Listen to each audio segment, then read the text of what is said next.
Welcome to a new week. Here we go. This week's focus is argumentative writing, so you should have done the reading and the writing thief to get ready for this one. First, of course, I like to do announcements and reminders. I want to ask, even though you can't actually answer me, how is your literacy narrative coming along? You have 2 weeks until it is due. So we should be getting there. If you have questions, please let me know. Especially if you have questions about format or formatting, because I did put on there that I would like MLA format.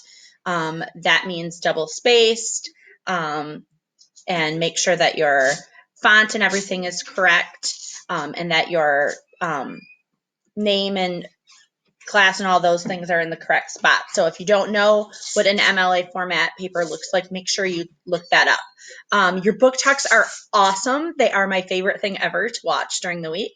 They're so great. In fact, some of them, a lot of books I know, but a lot of books that I haven't known. And so we've added those to our wish list here in the Slider family so that we could get those. And I know this doesn't really have to do with our class, but it kind of does. This week you'll be watching Beth Weld Wallace's interview, and we do talk a little bit about legislation and things that have to do with school and students. And I just wanted to take a minute there to remind you to vote. It's coming up. You can still register. You can vote early. But it's so important for teachers to make sure that they are voting for candidates who support and will listen to educators, and what is best, because things like the third grade reading legislature is it's disappointing and it's bad. So we want to make sure that we are out there, especially voting, and at the very least. And we talk more about that in the interview about being into our political self. Sorry, I can overhear my kids and it's driving me nuts. All right. This week, you will read and respond to articles of the week 9 and 10. And I did want to say, I did send emails out to make sure that people, if I feel like, they might not remember that they have it, I send an email out to remind them, hey, you needed to do article of the week. And in the event that somebody doesn't come through and post, I will give you a topic so that the rest of you can still get your credit for responding.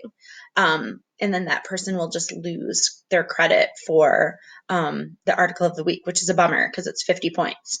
Coming up this week, Lauren and Caitlin will be working tirelessly, I'm sure, at finding articles for us for next week. So they'll be working on finding 11 and 12. As I said, this week we have Mrs. Beth Weld Wallace, third grade teacher in Wyoming Public Schools, with me, which is funny because this is her second or third year teaching in our district. And because of COVID this year, I haven't even had a chance to talk to her face to face or meet her face to face, but we've worked together on presentations done virtually. But she's fantastic. She is a rock star. Her video wasn't working well. So we just went with the audio because I didn't want to cancel the interview because she's such a firecracker and she's amazing. Her husband also works in the field of education. Then questions next week, or this week, I'll be interviewing Jake, Jake Downing, who also works in my district, but at the intermediate level. But then the following week, I'll be interviewing Mrs. Allison Apsey. So I'll need your questions for her. Allison is my children's principal at their elementary school. She's been a principal there. Her first year was when my oldest was a kindergartner, and now he's a sixth grader. So he's been with her, and he's at the middle school now. But so she's been there. This would be year 7 for her. And she is also a published author. She does a lot of conferences and speaking arrangements. She's really amazing. So submit your questions for Mrs. Apsey about, it can be anything about publishing, in being a children's book author and an adult book author. Adult meaning for adults, not like adult content. I assume you know what I mean by that. But also, if you have questions about like interviewing or what they look for on a resume or uh, teaching portfolios or that kind of thing, she's probably got some. I know she's hired teachers since my kids have been there. So those would be great questions as well. And she was also an educator, so you can still ask her questions about writing and things like that for children as well as for herself. This week, you're going to be reading about engaging students in disciplinary literacy we're starting our next textbook. This is more about writing that's not ELA specific. So this week, you'll be looking for 2 mentor texts. That could be, well, you're going to find 2 mentor texts for argumentative writing because that's for right now. But then to prepare for next week, you'll be reading about using writing across disciplines and not just in ELA. So your mentor texts due at the end of this week will be for opinion writing or argumentative writing. And I posted mine in our Flipgrid. Make sure you do that. I have a few people who added to our master list but didn't record book talks, and that was kind of sad. And then I had some people who recorded book talks but didn't add their books to the mentor list. Also sad. So if you look at your grade for the informational ones and you're like, why did I get a 15 out of 20? You didn't put it on the master list. And if you got a 5 out of 20, it's because you put it on the mentor list, but you didn't record a book talk for them. So, and then there were a couple people who did neither, which made me sad. And then, like I said, next week, I'll be talking about writing across the disciplines. So you'll want to read the first 2 chapters in your other textbook, which is called Engaging Students in Disciplinary Literacy K6. And then I posted a reading response for that as well. So let's get into opinion writing or argumentative writing. The standards say that K5 uses the term opinion writing. So most of you in your pursuits as English teachers will be doing opinion writing with your students. For those of you who are looking to do intermediate grades or middle school, that's when we get into argumentative writing. That's what I do with my 8th graders, and they start that terminology in 6th grade. All right, like the others, I like to look at the standards, where the kids are starting and where they are going at the highest level. What do you need? I'm looking for Eddie Studios. It's right there. Like children. All right, so in kindergarten, the goal is for students to use a combination of drawing, dictating, and writing to compose opinion pieces in which they tell the reader the topic or the name of the book that they're writing about, and then state an opinion or preference about the topic or book. So kindergartners are I like, I don't like, and why. And like it said, it can be drawing, it can be spoken, and it can be writing. Or a combination of all 3.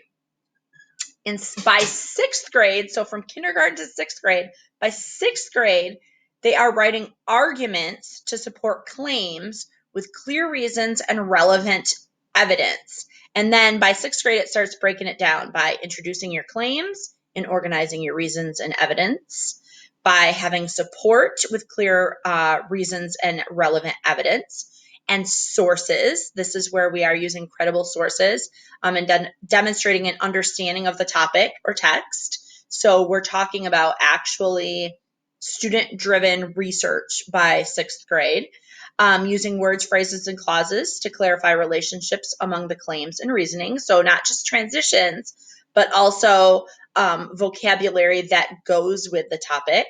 A formal style. This is where we want to make sure students are writing things in the correct style of whatever genre of argumentative writing we're giving them. It doesn't necessarily have to be an essay.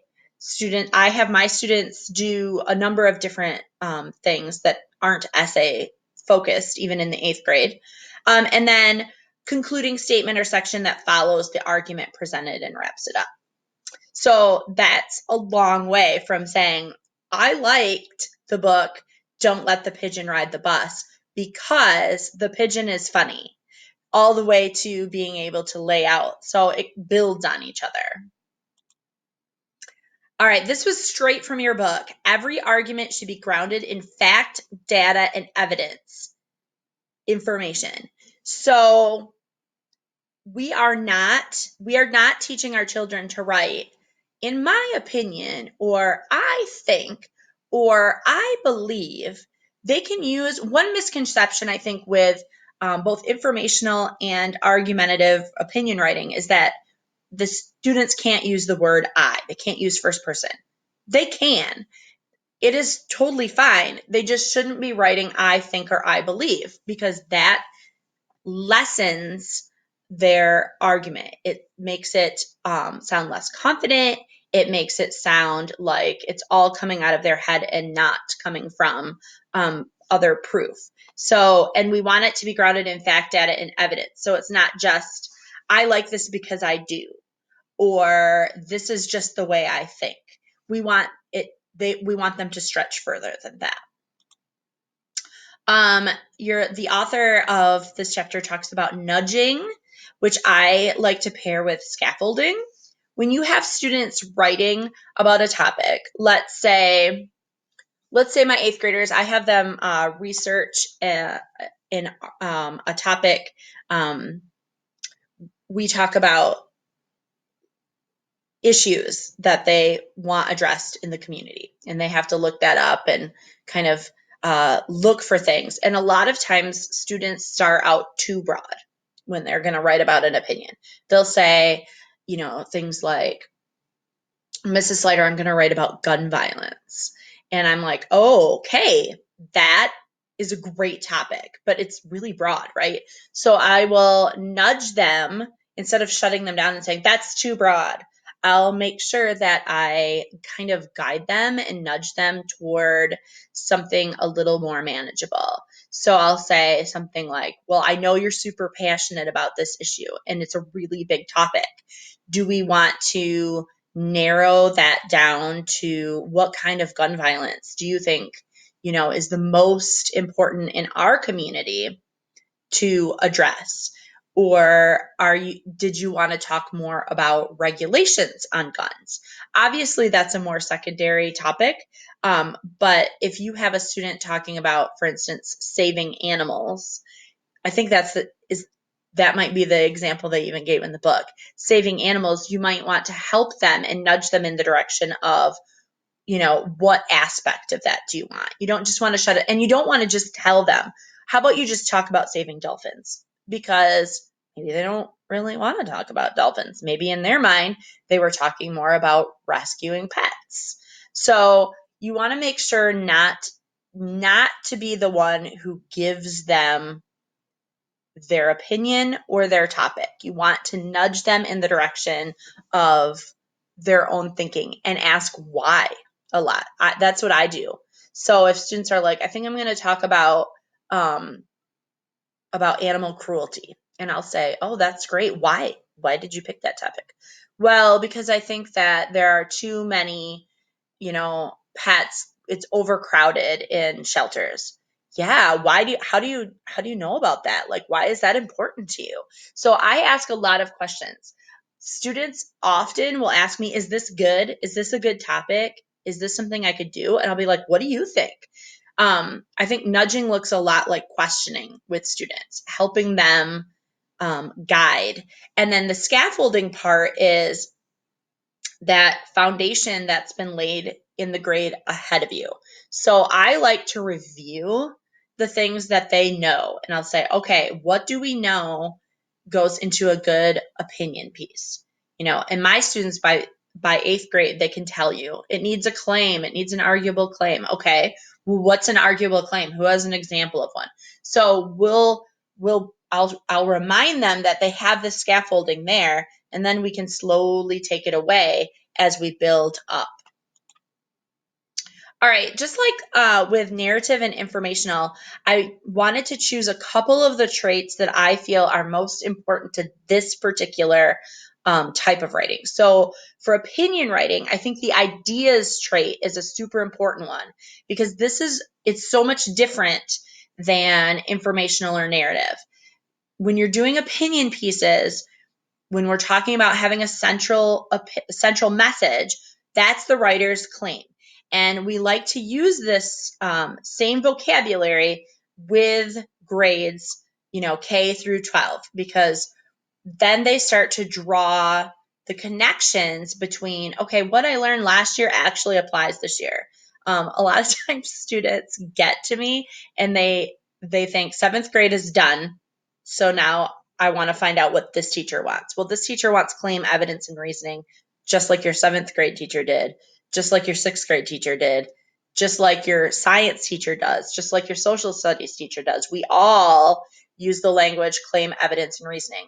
It helps students to see that their education isn't just divided by years or into separate content areas, but that it all goes together to teach them one thing. So the idea portion of opinion writing is really important to teach them that language of claim, evidence, and reasoning. Another one that I chose was voice. I think voice in opinion writing, again, is different than in narrative. Narrative, you're trying to be a reliable narrator, regardless if you're telling a personal, true narrative or writing about someone else, or if you're writing fiction, you're looking to be reliable. Informational, you also want to sound reliable because you're giving out information. Voice, a reliable narrator, in opinion writing, the voice of a reliable narrator sounds knowledgeable and confident. Again, this is why we want to leave out I think and I believe, because it takes away from that reliability. The voices plus the idea is what keeps your reader interesting. So if you have you're passionate about your topic, you've chosen your claim, you're really interested in finding out and supporting it with reasons and evidence, and your voice that's going to help you become more knowledgeable and confident, and then you're going to be able to write a more a more engaging opinion piece, no matter what age you are. If a child is super passionate about writing about why they should be able to have a dog for a pet, and they look up some really good reasons and they're writing that with confidence, then it's going to be, even if they don't convince their parents, it's going to be a good read. I can tell you that because when we start assessing writing, I'll share some of my own children's writing with you. Both of my sons wrote in elementary school about letters to me and my husband for their opinion writing piece about why they should have a certain pet. Eddie wrote about wanting a cat, and Charlie wrote about wanting a hedgehog. And they did a really nice job because they were confident and they were super knowledgeable. They did their research and and honestly, they both put forth a really good argument. So if I had been on the fence about it, I probably would have said yes to both, except I'm not on the fence because I do not want those pets in my house. But we did acknowledge that they wrote really good opinion argumentative pieces. And then the last trait that I wanted to highlight for opinion writing is word choice. Word choice obviously takes a different look depending on the genre. When we express our opinions, that means we're using just the right words. That's what wins arguments, right? Using just the right words. Content vocabulary is key here because if you are writing an opinion or an argumentative claim, reasoning, evidence piece in science, you're going to need to sound like you know what you're talking about. So you're going to need that content vocabulary. Same thing with social studies. Or same thing if you're writing, letters in ELA, you're going to want to make sure you have the content vocabulary down. When my kids wrote to me about pets, they knew the vocabulary they needed to sound like they knew what they were talking about with hedgehogs and cats. And then again, like I said, this contributes to the voice and the reliability of the writer. So I feel like the ideas, voice, and word choice all go together in opinion writing to make it effective or not. All right, so this has been a pretty short lecture this time because I feel like I'm repeating myself from the other genres of writing. But make sure this week when you're looking for your argumentative opinion mentor text that you're looking at the traits and you don't need to just concentrate on the 3 that I gave you, the ideas, voice, and word choice. You can look at the other traits as well and find things that you might teach with those. But don't forget to respond to articles of the week 9 and 10. Don't forget, Lauren and Caitlin, don't forget to find your articles of the week that you want to post for 11 and 12. Watch Beth Weld Wallace's interview. Well, you can watch it, but really it's just us talking. So if you don't want to just stare at my face, you can just listen to it. And then do the discussion response for her. And submit questions for Mrs. Apsey. Look at my, oh no, I did a comma instead of a period there. And then your mentor text, literacy narrative, you've got 2 weeks left to work on it. And then read chapters 1 and 2. One thing I do want to say is I apologize for how lame I've been about getting scores in. I really have read everything you've all written. I've just been really behind from my own midterms. So as I've finished up some of my own grad work midterm stuff and put in things for my 8th graders, I am finally actually putting in the scores that I recorded on paper for you. So those will be updated throughout the week. And so hopefully those will get updated so that they are up to date very, very soon. So again, if you have questions, concerns, issues going into any of these things, please send me an email. I know that we are in weird times and weird stuff happens and it's weird right now. I get it. So I'm trying to figure out how to navigate parent teacher conferences without actually going in person to see the parents and for the parent teacher conferences. So I know it's weird. So let me know if you have, if you have weird stuff going on or just questions in general. And I hope that you all have a safe and happy week. Have a good one.